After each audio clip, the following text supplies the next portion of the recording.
Hello friends, তোমরা কেমন আছো? আমি খুব ভালো আছি। তো তোমাদের কাছে নতুন একটা রেসিপি নিয়ে চলে এসেছি। তো দাঁড়াও বলিনি রেসিপিটার নাম কি?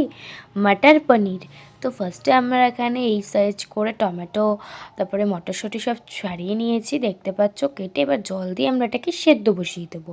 তারপরে এদিকে আমি একটু রসুন কুচিয়ে নিয়েছি, লঙ্কা কুচিয়ে নিয়েছি, আর একটু আদা, যেহেতু আদাটা না দিলেও হয়। তারপরে সেদ্ধ হয়ে গেছে, পেঁয়াজ কুচিয়ে নিয়েছি। পনিরটাকে এবার ভালো করে ছোট ছোট করে কেটে নিয়েছি, তোমরা চাইলে বড় করেও কাটতে পারো। কড়াই বসিয়ে দিয়েছি গরম হওয়ার জন্য, কারণ তেল দিতে ওগুলোকে ভাজতে হবে, তাই না? তো দেখো কড়াইটাকে মধ্যে তেল দিয়ে তারপরে পেঁয়াজ কুচিগুলো সব দিয়ে দিয়েছি। তো ভালো করে পেঁয়াজ কুচিগুলো দিয়ে আমি এবার নাড়িয়ে নেবো, কেন বেরেস্তা বানাতে হবে আমার। তো দেখো আমি ভালো করে নাড়াই নিচ্ছি। নাড়াই নেওয়ার পর আর কি এর মধ্যে বেরেস্তা বেশ ভালো করেই ভাজতে হবে না? তো তারপরে দেখো লাল লাল হয়ে গেছে বেরেস্তাগুলো। এবার এই বেরেস্তাগুলোকে তুলে নেব। তো আমি তুলে নেওয়ার পরে টমেটো, ওই আদা আর একটু লঙ্কা কুচি, রসুন কুচি আর টমেটো দিয়ে বেরেস্তা দিয়ে ভালো করে পেস্ট করে নিয়েছি। তারপরে তেল আবার গরম করে ওর মধ্যে পনিরগুলো, কেটে রাখা পনিরগুলো দিয়ে দিচ্ছিলাম।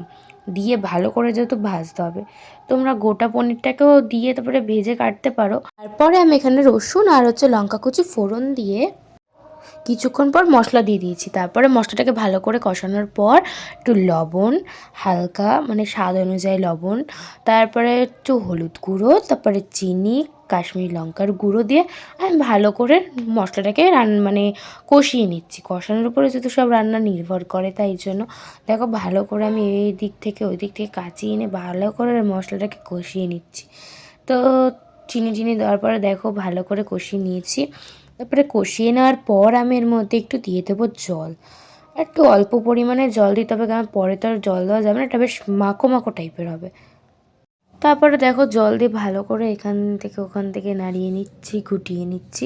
গুটিয়ে নেওয়ার পরে কিছুক্ষণ ফোটার পরে পনিরগুলোকে দিয়ে দিলাম। পনিরগুলো দিয়ে ভালো করে আবার নাড়িয়ে নিচ্ছি। তো দেখো নাড়িয়ে নিচ্ছি, গ্রেভিটা দেখে জাস্ট ওয়াও লাগছিল। মানে মনে হচ্ছিলো কখন রান্না শেষ হবে, কখন খাবো। তারপরে মটরশুঁটিগুলো দিয়ে দিলাম।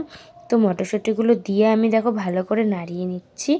তো নাড়িয়ে নেওয়ার পরে তো আমার জিভ থেকে ভয়েস ওভার দেবো কি, আমার এখনই দেখে লোভ লাগছে, কখন যে খাবো তাই মনে হচ্ছে আবার। তো আমি আবার আরেকদিন করে খাবো, যাই হোক না কেন।